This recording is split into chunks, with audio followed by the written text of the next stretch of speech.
Oi, meu quarto ano, tudo bem? Então, turminha, vamos iniciar nossa sexta-feira com geografia. O que nós vamos ver na geografia? Nós vamos ali na página 30 e vamos falar sobre as mudanças nas formações vegetais nativas brasileiras.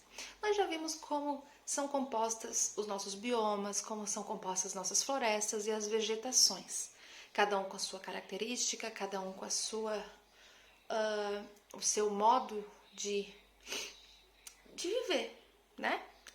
Cada floresta, cada tipo de planta, algumas são rasteiras, outras são bem altas, umas são matas fechadas, outros são campos mais abertos, mas isso é interferência do clima.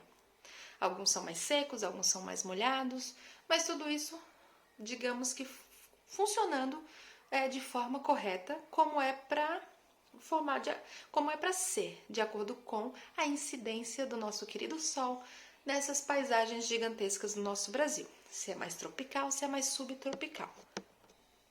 Acompanhe com a prof. a leitura. Durante o processo de ocupação do território brasileiro, muitas áreas de vegetação nativa foram modificadas pelas atividades humanas, pela exploração de madeira, cultivo de terras, criação de gado e para a construção de cidades e estradas. A gente vem vendo em história as formações das cidades, dos povoados, das vilas. E, com tudo isso, a gente viu que eles são obrigados a ir procurando caminhos, desmatando, para criar campos para criação de gado, para usufruir de materiais para a construção de casas e para a criação de espaço também, que é onde eles iriam criar as vilas e os territórios onde eles iriam morar. Óbvio que a gente sabe que para fazer plantação precisa ter uma área aberta, um determinado espaço. Para a criação de gado nós sabemos também que é necessário desse espaço também. Só que,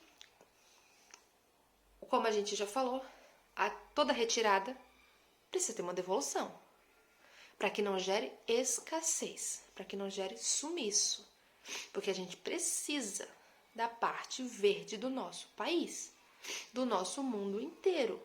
A gente precisa dessa parte. Como chamam a Amazônia? O pulmão do mundo. Ela tem uma suma importância, ela tem grande importância, ela precisa existir ali por um motivo. Não é só porque é bonito. É para todo o equilíbrio, para toda a vida, para tudo nós precisamos. Se existem, nada é por acaso. Como a gente já viu várias vezes em ciências, o excesso de um determinado animal numa localização, ela precisa ter o predador natural dele, para que não haja uma proliferação desse animal e se torne até uma praga. Então, não pode mexer, não posso tirar desse e deixar esse em excesso, não posso tirar as árvores e não replantá-las. Eu preciso que elas fiquem ali. Quando o nosso ecossistema ele sofre alguma determinada agressão, a primeira parte dele a ser atingida é a vegetação. Primeira, seja em reflexos naturais, como grandes quedas de chuva, ciclones, vendavais, sempre tem queda de árvores, sempre tem uma queda de solo. Se o homem também coloca a mão, primeira coisa que ele vai fazer quando ele quer procurar alguma coisa para construir é derrubar as árvores. Então, primeiro ali, o impacto primeiro, quem está de linha de frente para sofrer isso é a vegetação.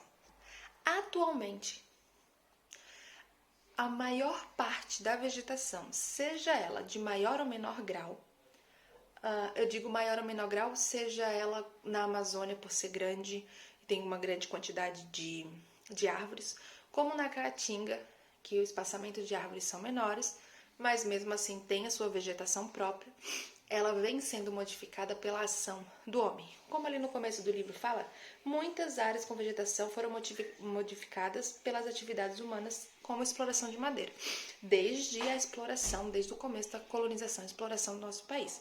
Por quê?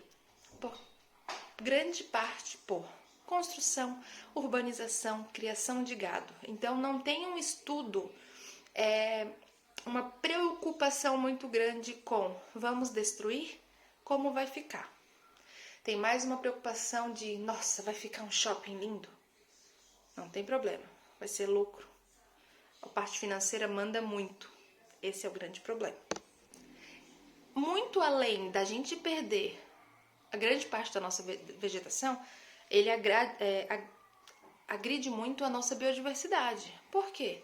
Porque muitos animais que moram ali, eles são obrigados a procurar outro lugar para morar. Porque se está acabando o habitat natural deles, eles vão ter que ir para algum lugar. Então, a nossa biodiversidade também começa a ser comprometida. Deem uma olhadinha ali no livro, que eu vou passar essas 4 imagens para vocês, que é o que está aparecendo ali pra gente, que é a criação de gado em florestas araucárias, o crescimento de cidades, que avançou nas áreas da floresta atlântica, desmatamentos e queimadas e área de desmatamento no cerrado.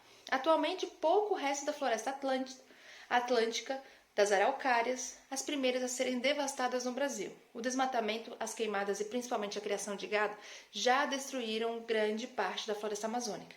Isso também ocorre nas formações da Caatinga e do Cerrado, as quais são intensamente desmatadas para a prática da agricultura e da pecuária.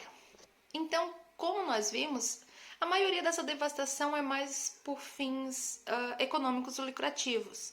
Então, uma busca de instalação de projetos agropecuários, novas instalações, seja de casas ou comércios, construção de usinas hidrelétricas, queimadas, incêndios, então tudo provocado pela ação do homem.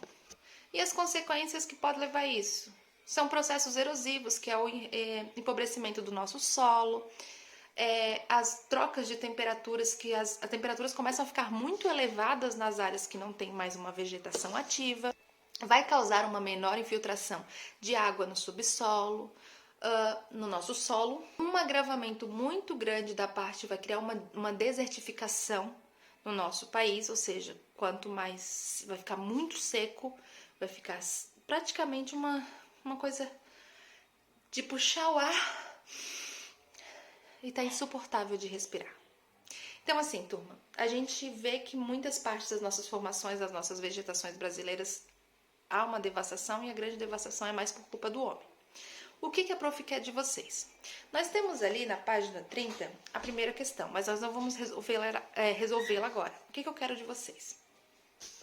Vocês vão fazer uma pesquisa sobre as causas. Pode escolher uma causa específica ou pode citar mais de uma causa de toda essa diminuição da nossa vegetação. E essa pesquisa pode ser no caderno. Então, quero a causa da diminuição da vegetação e uma solução para essa diminuição de toda essa queda da nossa vegetação nativa. Tá bom, turminha? Essa pesquisa pode ser feita no caderno de vocês de geografia, tá? Beijos e até mais! Antes que eu esqueça, como a gente falou um pouco de desmatamento, a gente falou um pouco de prejudicar a nossa biodiversidade, a prof tem uma dica de filme para vocês assistirem os 100 Florestas. Deem uma olhadinha na história do porquê esse nome de chegar à capa de vários animaizinhos, o porquê que eles receberam o nome de 100 Florestas. Tá bom, turma? Tem um pouco a ver do que a gente viu em geografia e um pouco também sobre a nossa visão de filosofia, tá? Dica de hoje é assistir o filme no final de semana Os 100 Florestas. Beijos e até mais!